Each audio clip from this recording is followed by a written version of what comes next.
One of the most insane and fascinating geological discoveries was made back in the 1800s. As gold prospectors started to cast a wider net looking for gold so they could become rich and then stick money in their ears and then run around naked slapping people, so, because they could get away with it because they had all the gold. Anyway, as those guys started looking for more gold, they started heading upwards north. Upwards, is that even how you say it? Upwards north? They started heading north. You can't really go down and then head north. I guess if you go around the planet, come back. Shut up! You get it, alright? Anyway, as the gold prospectors started to head northwards, they began to drill into the ground, searching for gold. When they started drilling into the ground, they made an extraordinarily fascinating and gruesome discovery. What these drillers and prospectors ultimately uncovered while they were drilling through the ground, they discovered a geological layer of nothing but pure, unadulterated, chaotic death, death, death. What these prospectors ultimately started to find as they were pulling up the material that they were drilling was they were bringing up mounds of shredded animal carcasses, absolutely shattered and destroyed trees, and all kinds of volcanic ash and silt. This was weird because they really hadn't drilled too deep, and the deeper they drilled, the more and more of this unbelievable organic material started coming back up to the surface. The prospectors were baffled, because the material that they were drilling into was not a layer of rock. It was not a deep layer of, sandstone or bedrock or whatever. It was an entire layer that consisted of shredded and torn biological material, both flora and fauna. To make it even more insane, this material that they were drilling up was not fossilized.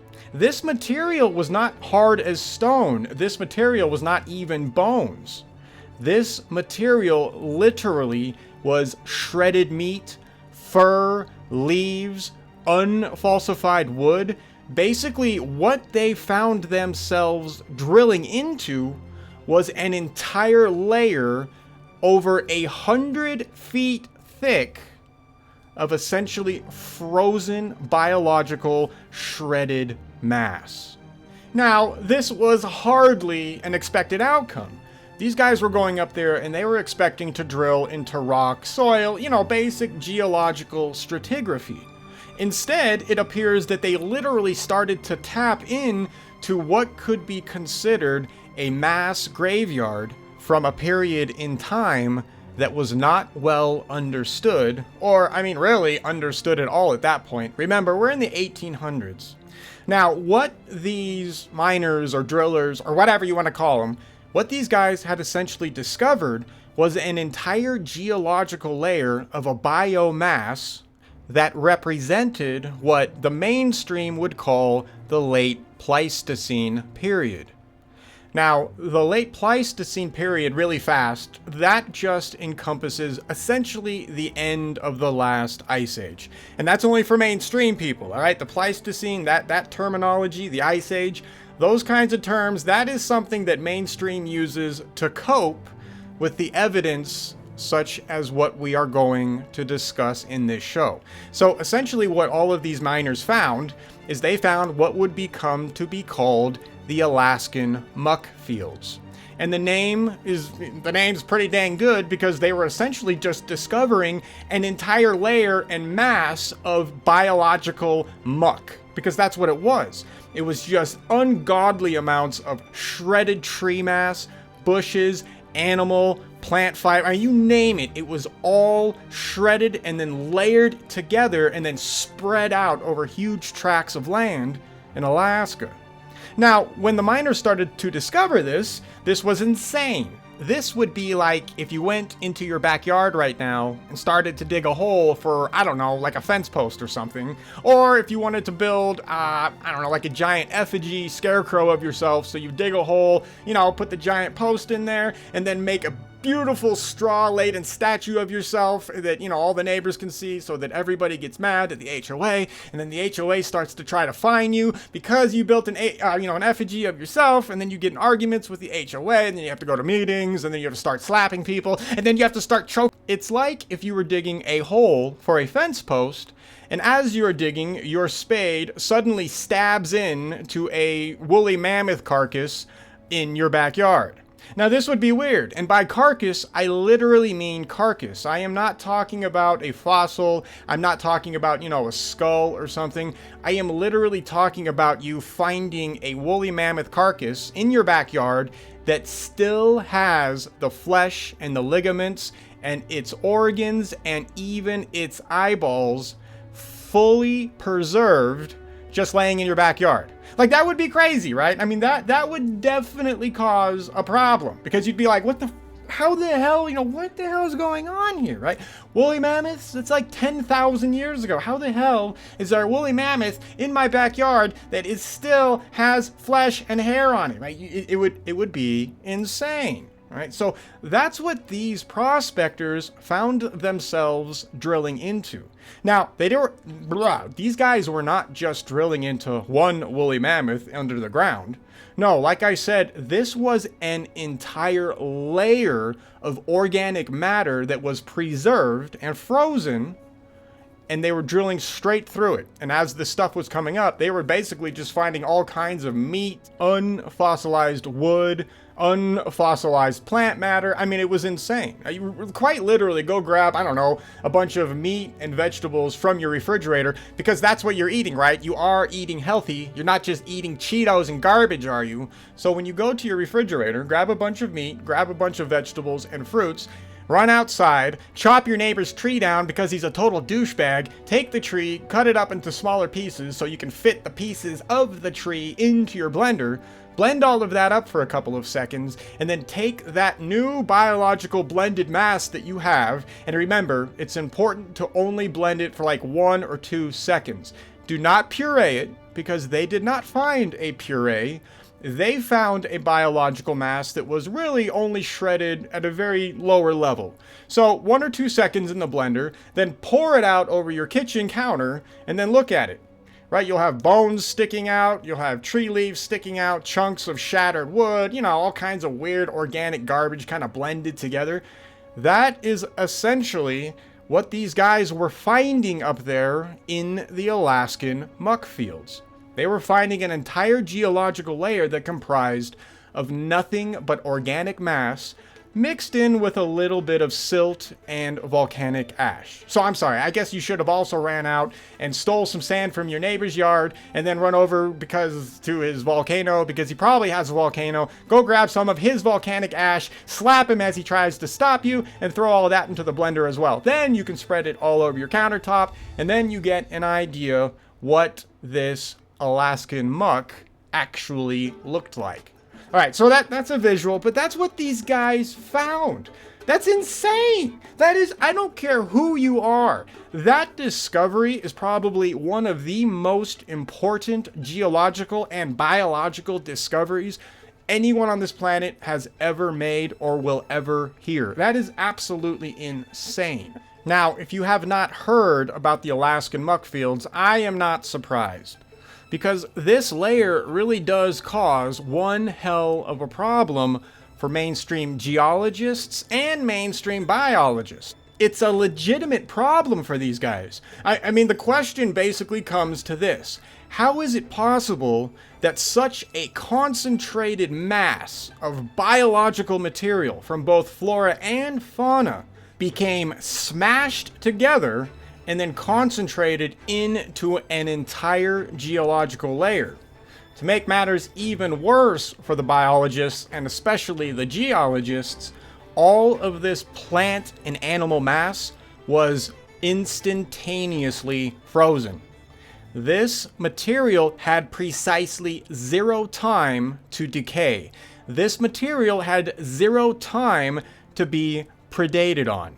There was nothing about this field that showed any kind of wear and tear. Whatever created this biological layer, this biological mass, which is upwards of 100 feet thick, whatever did this had to have been absolutely insane.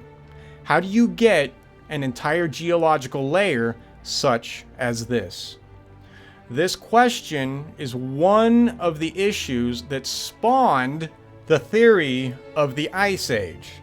Now, I'll be honest, the Ice Age is an ungodly annoyance for anybody who's interested in trying to figure out what happened in human history. The Ice Age itself, as I've been covering on this channel for a little bit now, and we're going to continue going as well in this show, on this channel, the Ice Age is not taken seriously for one simple reason. The science, the real science, the objective science, the testable science does not support the concept of an ice age. To make it even worse for geologists or whoever believes in the Ice Age theory, this physical evidence, this objective evidence that you can go look at right now, if you fly over there, you can go see this stuff with your own two eyes. This evidence not only doesn't support the one ice age that generally everybody knows about, right? The Pleistocene situation, but it certainly does not support multiple ice ages that the mainstream currently requires to explain all of the oddities that geologists have discovered over time. Now, alright, so let's get back to, I'm just going to focus on the muck. We're going to focus on the Alaskan muck layer in this show. And we're going to go over it, and we are going to present a possible alternative to what may have created these Alaskan muck fields. But I want to set the stage first, before we go any further with that, because there's a lot of crazy stuff that is involved with these muck fields. So I'm going to start with a little Velikovsky, and I want to start with him for two reasons. The first reason is that when he wrote the book that we are going to be reading from, the Alaskan muck fields were obviously already known, but back in his period of time, the Ice Age theory had not grabbed on like it has today. So people were still willing to look at things in different lights, and because their perspective is different from, most people nowadays, we get a good insight into what was going on in the minds of scientists back in the day. And then we're going to go over to newer information that will build upon what Velikovsky talks about, and then we'll see what else we can discover with respect to these Alaskan muck fields. Because there's a lot in here. Now, if you're wondering why we have to discuss the Alaskan muck fields, there's a few reasons. The first reason is that most people do not even know that these exist. And like I said earlier, the discovery of this geological layer is insane. I mean, the fact that we have an entire layer full of plants and animals from a very specific point in time. By the way, a lot of these animals are now extinct, so that's valuable in and of itself. But the fact that we have access to all of these frozen animals and frozen plant life, I mean, that's pretty incredible, right? I mean, from any perspective, I don't care what science that you're involved in, this is amazing. Because if you have frozen plant and frozen plant and animal matter sitting there waiting for you, the amount of science you can now do on that stuff is awesome. Now, the good news is that people have been doing this science, but like I said, most people don't know about this stuff, and there's a very simple reason why. The evidence that is being discovered and pulled out of all of this Alaskan muck is starting to not support any kind of an Ice Age explanation for creating this layer. You know what? Okay, in fact, let's give the mainstream perspective of the Alaskan muck field, because it's hilarious. Okay, so the Alaskan muck fields are discovered, right? So it's crazy. They need an explanation. So people start poking around. Eventually, what happens in the mainstream arena is that the Ice Age will start to be used to explain away how all of this biological matter was essentially compacted together to create the layers that exist up there now.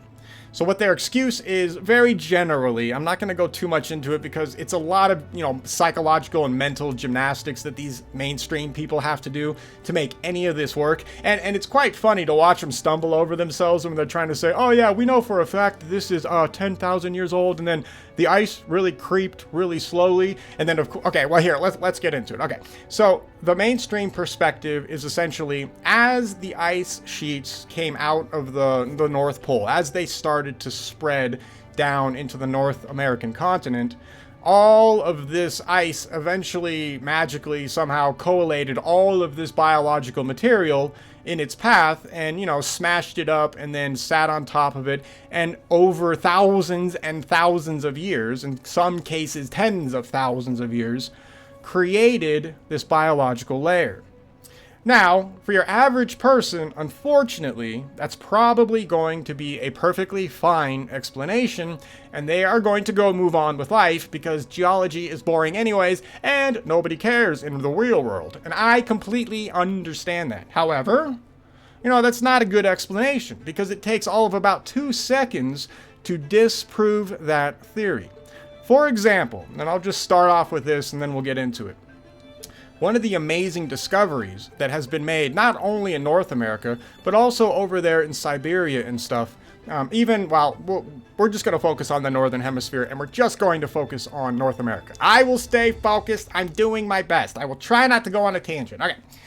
So, mainstream geology's claim that these ice sheets slowly over time essentially forced all this plant and animal material into these layers can be disproven very, very quickly with actual objective evidence. Now, one of the things that causes a problem for mainstream geologists is this.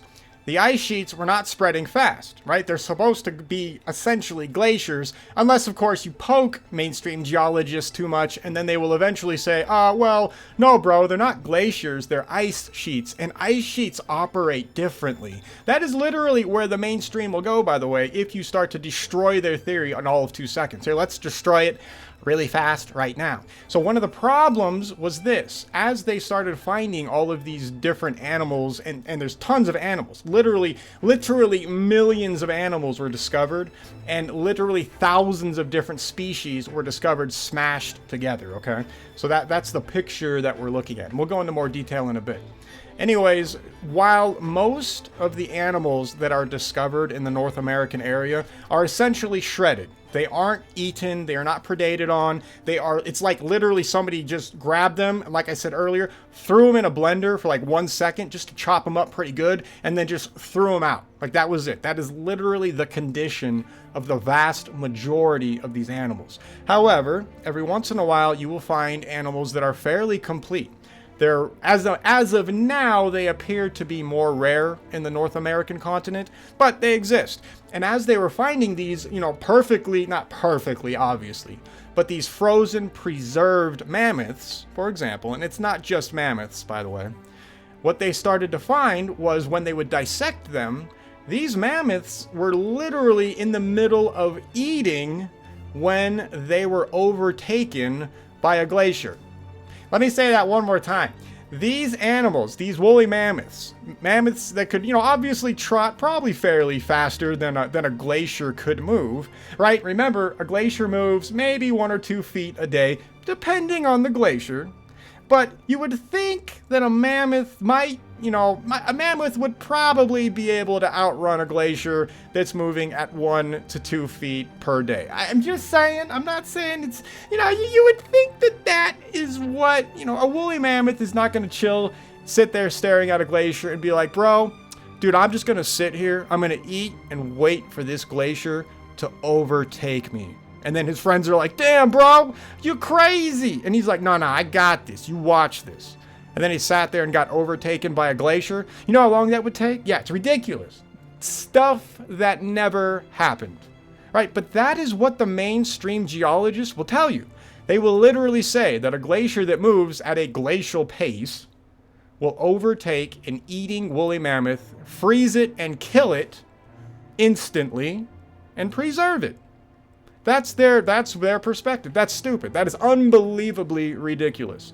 That's not possible. Nobody's doing that. Now, if you want to play devil's advocate, and you could say something like, well, what if the woolly mammoth was hanging out too close to the large glacier? Because remember, these ice sheets or glaciers, whatever the hell geologists want to call them nowadays, I don't know. It doesn't matter. It's all garbage anyway. Maybe the woolly mammoth was hanging out close by, like really close, and I don't know, an avalanche came and, got it while it was in the middle of eating, and that's how it got killed and frozen. All right, you could say something like that, but here's the problem with that. Maybe that happens here and there rarely. What it's not doing is it is not absolutely freezing and overtaking the entire species, and I mean all of them, at the same time. That is not happening. Not only is it not woolly mammoths that are being, avalanched on or whatever, if you would like to try and use that excuse, but you also have to say that all of the insects, all of the other mammals, all of the other animals in general, all must have been sitting there at the base of the glacier, waiting for a magical avalanche to overtake a huge chunk of the continent. That did not happen. That is stupid, and there is no reason to entertain mainstream geologists when they give you this answer. Feel free to choke them out. You don't have to annihilate them, but you can choke them a little bit. Just, just a little bit of choking. Sometimes you gotta choke a geologist. I don't make the rules, all right? It's just, it is what it is. Sometimes you gotta go over there, slap them around a little bit, grab them by the hair, smash their head into the wall really fast, it'll wake them up, I promise. Okay. So that's the mainstream perspective with a little bit of devil's advocate. All unbelievably ridiculous. We don't need to believe any of that. So what does that do for us, right? We now have a problem because we have these layers. They are there. The mainstream cope, the mainstream Ice Age cope does not adequately answer the problem at all. So what is the answer? All right, we'll get to that. So here, let me start off with some Velikovsky to give us a foundation of what was going on back in the 1950s. Like I said, this is valuable for two reasons. One, it gives us a psychological insight into what the scientists were doing back in those time periods. This is valuable, by the way. It's one of the reasons why I actually read more older books now than newer books. And that's because you really do get that fresh perspective, that comes before the new mainstream ideologies have been ingrained into society, right? All the psychological programming has not done its damage yet. These people are essentially more or less free thinkers. Now, that does not mean that they are all correct. You have to remember that. Obviously, as scientists and historians, we just stay objective. And, when somebody tells us something, we don't just believe everything they say. Unless you're on my channel, then you better believe everything I say, because that is how it goes. Remember, everything I say is correct. Now, well, here, let's do this. Let's get into Velikovsky. I have spoken enough. We're done hearing my voice. Well, you're going to hear my voice more. But at least this time, it will be me reading from a person who is extremely intelligent instead of somebody who needs psychological help. All right, so this book is Earth in Upheaval. It's by Immanuel Velikovsky. And we are going to go over the section called In Alaska. In Alaska, to the north of Mount McKinley, which is the tallest mountain in North America, the Tanana River joins the Yukon. From the Tanana Valley and the valleys of its tributaries, gold is mined out of gravel and muck. This muck is a frozen mass of animal and trees. F. Rainey of the University of Alaska described the scene, quote, "Wide cuts are often miles in length and sometimes as much as 140 feet in depth, are now being sluiced out along the stream valley's tributary to the Tanana in the Fairbanks district. In order to reach the gold-bearing gravel beds, an overburden of frozen silt or muck is removed with hydraulic giants. This muck contains enormous numbers of frozen bones of extinct animals such as the mammoth, mastodon, super bison, and horse." Unquote. These animals perished in rather recent times. Present estimates place their extinction at the end of the Ice Age or in early post-glacial times. The soil of Alaska covered their bodies together with those of animals of species still surviving. Just a quick note, it's interesting, we actually find this kind of a situation all over the planet. And that situation, I mean, is the one where we have all kinds of preserved extinct animals in a large biological mass mixed with other animals that currently still exist. This is something that's going to be important to remember when you start doing all these kinds of studies, because what this does is that it gives us an insight into the chronology of the time period when this took place.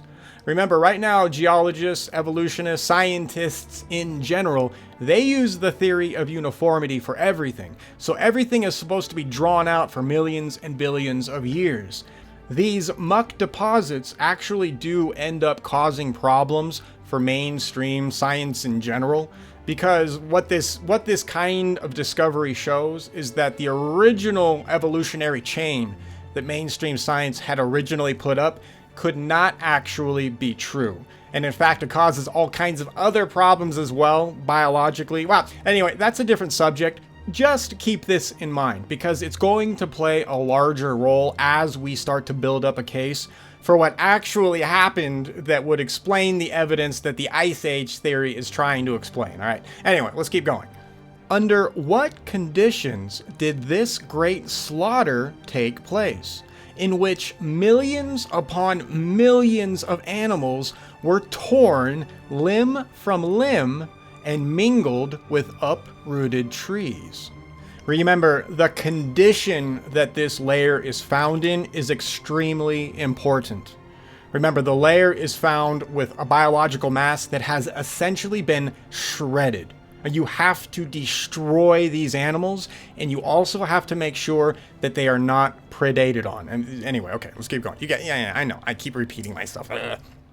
F.C. Hibben of the University of New Mexico writes, quote, "Although the formation of the deposits of muck is not clear, there is ample evidence that at least portions of this material were deposited under catastrophic conditions. Mammal remains are for the most part dismembered and disarticulated, even though some of the fragments yet retain in their frozen state portions of ligaments, skin, hair, and flesh. Twisted and torn trees are piled in splintered masses. At least 4 considerable layers of volcanic ash may be traced in these deposits, although they are extremely warped and distorted." Unquote. Could it be that a volcanic eruption killed the animal population of Alaska, the streams carrying down into the valleys the bodies of the slaughtered animals? A volcanic eruption would have charred the trees, but would not have uprooted and splintered them. If it killed animals, it would not have dismembered them. The presence of volcanic ash indicates that a volcanic eruption did take place, and repeatedly, in 4 consecutive stages of the same epoch. But it is also apparent that the trees could have been uprooted and splintered only by hurricane or flood or a combination of both agencies. Now, the Velikovsky stuff I'm reading is going to be very basic, and then we'll get into some more of the details. But really quick, what he is going to point out, and what he's already pointing out, is, people tried to explain these layers by all kinds of methods. So back in the day, they were attempting to use volcanoes. Okay, fine, there's ash embedded into this layer. That must mean it's a volcanic event solely, and that must have been what killed all of these animals. The problem with that is none of these animals show the kind of damage that would have been inflicted upon them had it been volcanic eruptions that would have taken them out. So that evidence isn't present. But what is also interesting to note is that there are a lot of trees in that muck field that, for whatever reason, do show evidence of being charred. In some cases around the planet, and I think you also find it in the muck beds, you literally find, huge beds of coal, right? And it's like, where the hell did this coal come from? Because these coal beds are relatively close to the surface. Now, I'm not going to get into all that stuff right now, but it's just very interesting, and it's something to keep in mind. Okay, let us keep going.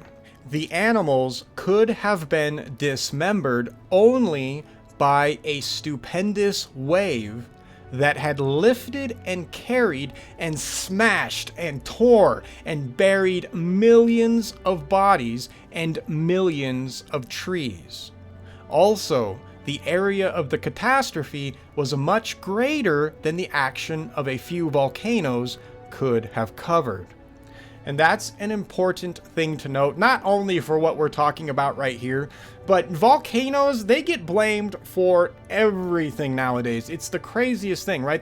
They find like, oh, we think the atmosphere kind of changed a little bit 1,000 years ago. Oh, it must have been only a volcano eruption. And then they go to look for the volcano that would have erupted, and they can't find it. There's no such thing. It's hilarious, man. Like they always blame stuff on volcanoes that literally don't exist. And by don't exist, I don't mean, oh yeah, maybe they're extinct or whatever. No. They literally do not exist. This is the situation that mainstream geology finds itself in. They literally try to use volcanoes that do not exist to explain away all of the crazy, mysterious stuff on Earth. This is why one day when you see that news article of, crazy dude begins to hunt geologists, this is why it happened. If anybody needs to know the motive, here is why. It's okay. Okay, let's keep going. I will try to get through this, and I will not. Okay. Muck deposits, like those of the Tanana River Valley, are found in the lower reaches of the Yukon in the western part of the peninsula, on the Koyukuk River that flows into the Yukon from the north, on the Kuskokwim River that empties its waters into the Bering Sea, and at several places along the Arctic coast. And so may be considered to extend in greater or lesser thickness over all unglaciated areas of the northern peninsula. That's pretty big, right? And then, of course, we found even more of these layers spread out even from there. Another thing to note as well, a lot of these layers may actually, or not may, they actually are under the ocean as well. Because the event that took place, okay, let me say this as well really fast, and I should have said this at the beginning. When we're talking about the Ice Age situation, or we're getting rid of it, when we look at the geography of Earth and we start to try to kind of maybe figure out, directions of which things went where and stuff like that, it's very important to remember that the way we see the Earth now, like if you bring up Google Earth and you look at it and you spin it around, all of the continent's shorelines did not look like that during this period of time. All of the shorelines that you see now, all of the continental outlines that we are used to seeing, none of this stuff existed during this period of time. So, and I don't know what it looked like prior to the event that created our current geographical situation, but it's very important to remember that land masses existed where land masses no longer exist, and vice versa. The reason why I point that out really fast is because if you're trying, like geologists do right now, if you're trying to figure out what happened just, 7,000, 10,000, realistically 3,000 years ago, and you're using the modern geography, you are never going to make any actual breakthroughs because you can't. Because you are not looking or thinking about the Earth as it originally was.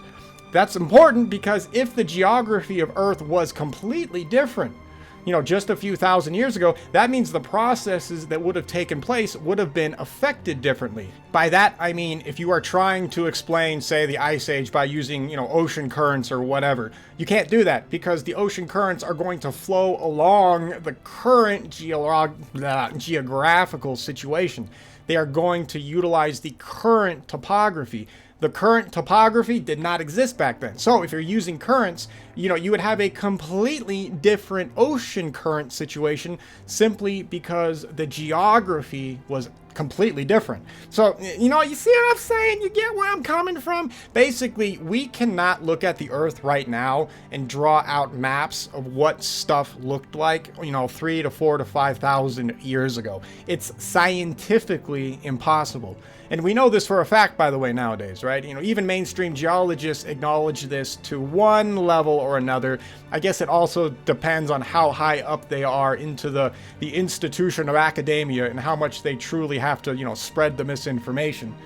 But lower level mainstream geologists, oddly enough, have no problem admitting to a lot of this stuff. And we'll cover that stuff in a different show. Actually, we'll probably do some of that in this show. Okay, anyway, let's keep going. Just remember that the geography of Earth was completely different back during this time period than it is now. Not only the geography, but even maybe the tilt of the Earth.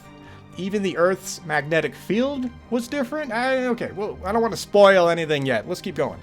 What could have caused the Arctic Sea and the Pacific Ocean to erupt and wash away forests with all their animal population and throw the entire mangled mass in great heaps scattered all over Alaska? The coast of which is longer than the Atlantic seaboard from Newfoundland to Florida. Was it not a tectonic revolution in the Earth's crust that also caused the volcanoes to erupt and to cover the peninsula with ashes? In various levels of the Muck, stone artifacts were found frozen in situ at great depths and in apparent association with the Ice Age fauna, which implies that men were contemporary with extinct animals in Alaska. Worked flints, characteristically shaped, called Yuma points, were repeatedly found in the Alaskan muck, 100 and more feet below the surface. One such spear point was found there between a lion's jaw and a mammoth's tusk. Similar weapons were used only a few generations ago by the Indians of the Alaskan tribe, who camped in the upper Tanana Valley. Quote, "It has also been suggested that even modern Eskimo points are remarkably Yuma-like," unquote. All of which indicates that the multitudes of torn animals and splintered forests date from a time not many thousands of years ago. We'll call it there on the Velikovsky front, but I just wanted to put into some perspective what was going on, just 70, 80 years ago. I guess depending on whenever you're watching this video. Anyways, back in the 1950s, this is the kind of stuff they were looking at and trying to figure out what the hell was going on. Now, even at this period in time, we're starting to see all kinds of problems arising, and people, geologists, even mainstream geologists, were looking at this, with a huge question mark because it doesn't make sense. What I also like about this little introduction is that it brings in the human aspect as well. We're not going to dive deep into it, but I do want to acknowledge it really fast because it's one of the areas that I would love to find more information on.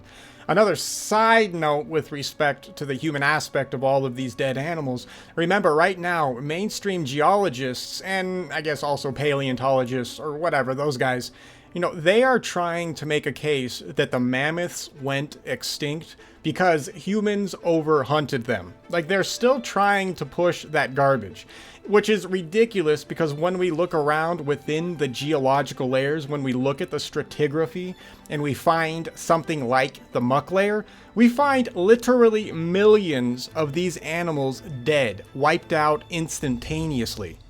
Those people trying to blame the extinction on mammoths on humans, they completely ignore all of the millions of mammoths that are currently frozen in this layer. You would think that those guys would stop and be like, wait, maybe humans had nothing to do with it. Maybe it's whatever the hell created that Muck layer is what killed all of the animals. This is how dumb the mainstream is right now. You can literally show them physical evidence of all of these dead animals, and they still fall back to try and explain away all of these extinctions using the most bare bones, basic crap theories. Humans did not hunt the mammoth to extinction. That is a dumb theory. I'm just going to be blunt. I'm not saying that these people should be rounded up and dealt with, but if it happens, then do we really miss out on anything? Are we really going to lose out on people who still believe that humans made the mammoth extinct when we have ungodly amounts of evidence to the contrary? Okay. If those people stop existing, does science really suffer? Come on, does it no, of course not. No, okay. But, okay, so anyway, that's one side note. But another thing with the human aspect to the human findings that have been discovered in these muck fields is the fact that I can't find all that many findings. Now, I'm not saying they don't exist, and I haven't looked too deep into this, but I do find it interesting that even when you start to study this on the surface level, you're not really being pointed out a lot of human artifacts. To me, right now at least, just from the evidence that I'm looking at, that kind of says that, either humans were scarce in the areas that this took place in, or they weren't really there at all. But I don't know. It's just an interesting problem, and I just wanted to throw that out there as a potential problem that perhaps one of you guys could solve. Okay, anyway, if you actually do know of any kind of amazing human-related evidence with respect to these muck fields, yeah, link it. I would love to see it, because this is an ongoing investigation. All right, let's keep going. I want to read from this other book really fast that I have absolutely fallen in love with. This book is called Cataclysm, and it's by two mainstream geologists from, Cambridge and Oxford. So for those of you who require mainstream credentials, well, here you go. These two guys, they're mainstream geologists, but their approach is purely scientific. So these guys have a section in this book that deals with the question of what's going on here. And while this is not going to provide the answer, it's going to give us more evidence to build a theory on top of, because that's what we need right now. So, we want to get rid of the Ice Age. That's one of the main goals of these talks. But the other aspect of these talks, and why it's not just about getting rid of the Ice Age, is because as we start to look at all of this scientific evidence, what it does is it starts to paint a completely different picture relative to human history and with respect to how legends and mythologies were created and told. Because the event that created this muck field, or these muck fields, whatever the hell happened, this was not an event that took tens of thousands of years, like mainstream geologists tell us. This event happened almost instantaneously. And by that, I don't mean, several years or whatever. No, I mean literally within a few hours, more than likely. Whatever created this situation was extraordinarily powerful, and it was extraordinarily quick.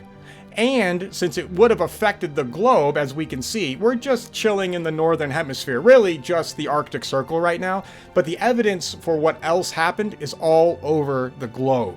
So once we start to look at all of this evidence and we pair this evidence with what our ancestors recorded in the myths and legends that they tried to communicate down to us, suddenly all of those myths and legends that people think are false may actually start to have a scientific backing.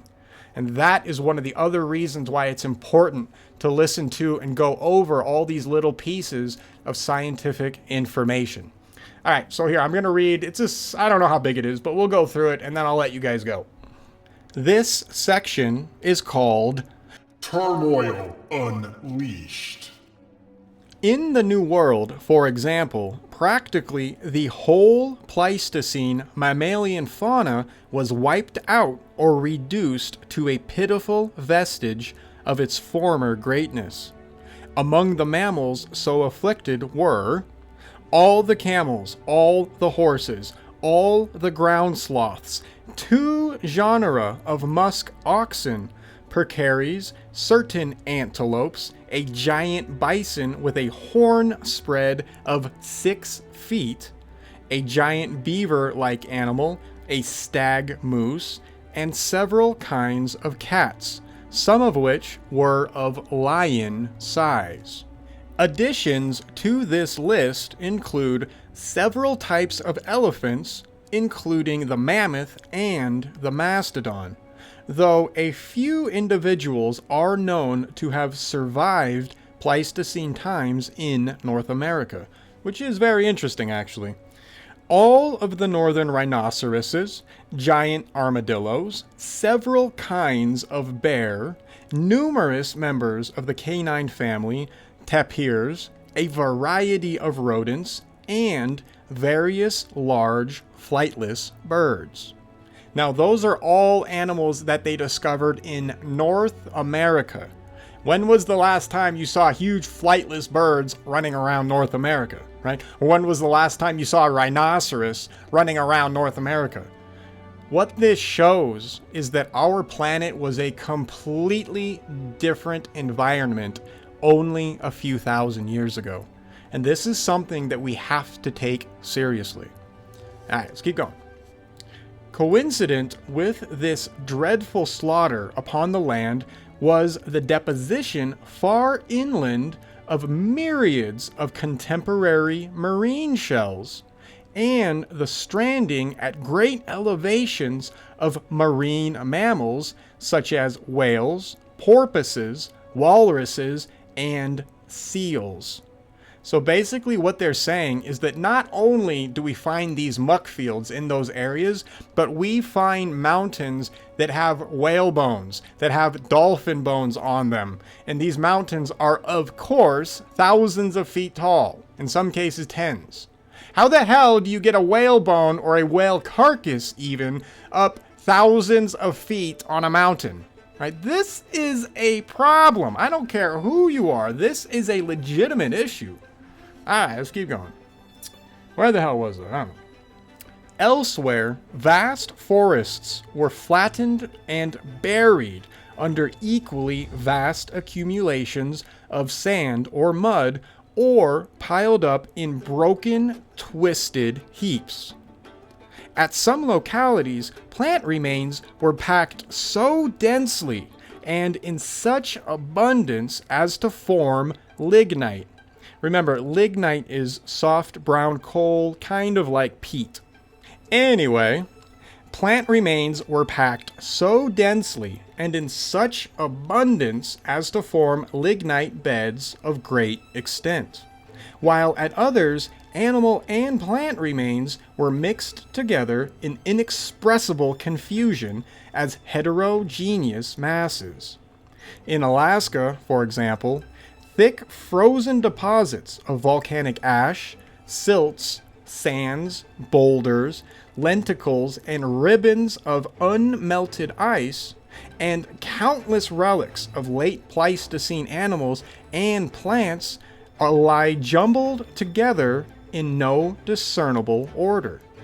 This amazing deposit, usually referred to as Muck, has been described by Dr. Rainey as containing enormous numbers of frozen bones of extinct animals, such as the mammoth, mastodon, super bison, and horse, as well as brush, stumps, moss, and freshwater mollusks. Hibben described these deposits in very similar language. In many places, Alaskan muck is packed with animal bones and debris in train-load lots.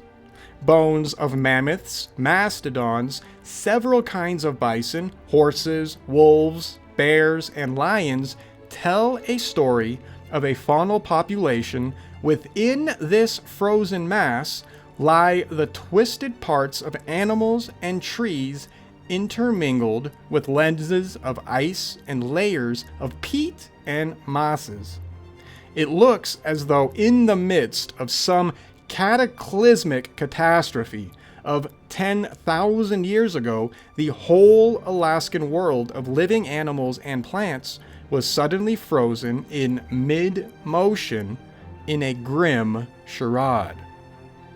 In another publication, the same author commented, "Although the formation of the deposits of the muck is not clear, there is ample evidence that at least portions of this material were deposited under catastrophic conditions. Mammal remains are for the most part dismembered and disarticulated, even though some fragments yet retain, in their frozen state, portions of ligaments, skin, hair, and flesh. Twisted and torn trees are piled in splintered masses. At least 4 considerable layers of volcanic ash may be traced in these deposits, although they are extremely warped and distorted." Hibben also suggested that this volcanic ash contributed to the wholesale death and destruction we have been reviewing. He wrote, "One of the most interesting theories of the Pleistocene end is that which explains this ancient tragedy by a worldwide, earth-shaking volcanic eruption of catastrophic violence." Remember, that's all they can use. They really only have volcanoes, right?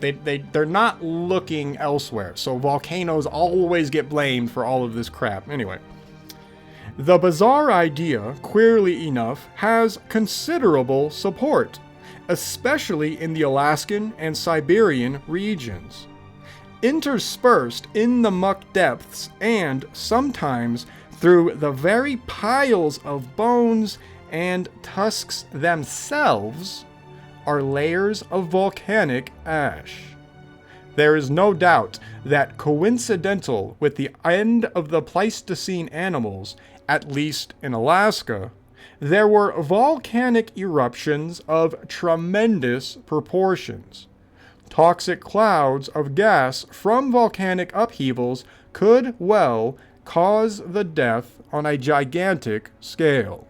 Now, I rag on volcanoes being used as essentially a scapegoat for a lot of geological processes, and they are usually used like that. Remember, geologists right now in the world you live in mainstream science will literally use non-existent volcanoes that have no evidence of ever existing in certain areas, and they will literally say that there were volcanoes there to explain certain aspects of evidence for all kinds of events on this planet. Now, while that is a coping mechanism, that does not mean that volcanoes aren't taking an active part.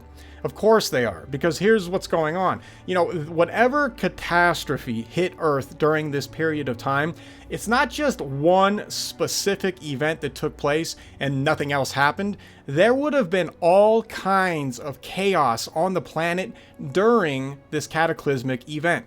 Volcanoes would have been a symptom but not the cause of the catastrophe.